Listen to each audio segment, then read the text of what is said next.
Before Michael Heseltine resigned in 1986, he was the darling of this conference. But this year he had to face the risk that, though most Tories know their election chances are better without Margaret Thatcher, they would not forgive the man whose challenge removed her.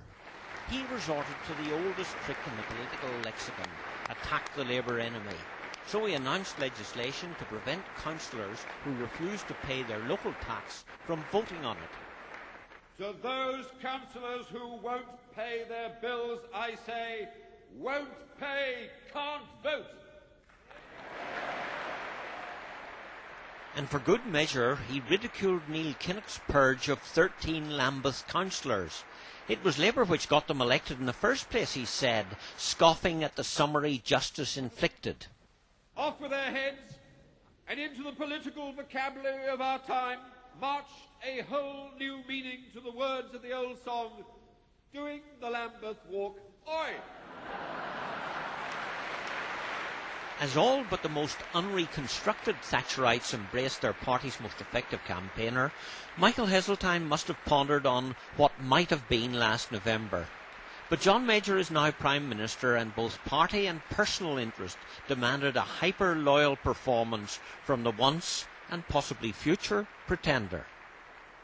We can assure the Prime Minister that when he fires the starting gun, we're going to take the Labour Party apart as we have never done before.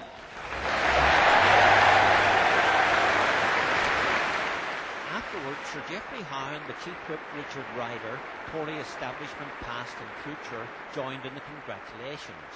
Anne Heseltine seemed pleased that her husband had been received fully into the Tory fold. John Major, with tomorrow's big speech ready, toured conference stands. He's making a sharp break with the Thatcher style. Much less Labour bashing, much more of his personal vision of Toryism in the 90s, derived, it's said, from his own experience on the road from Brixton to Downing Street. Whether there will be any significant change in policy is quite another matter. The Prime Minister must wrestle with the fact that his government is heir and successor to Mrs Thatcher's. His intimates say cautiously that his speech will be a development of Thatcherism, but the tone will be all John Major's own.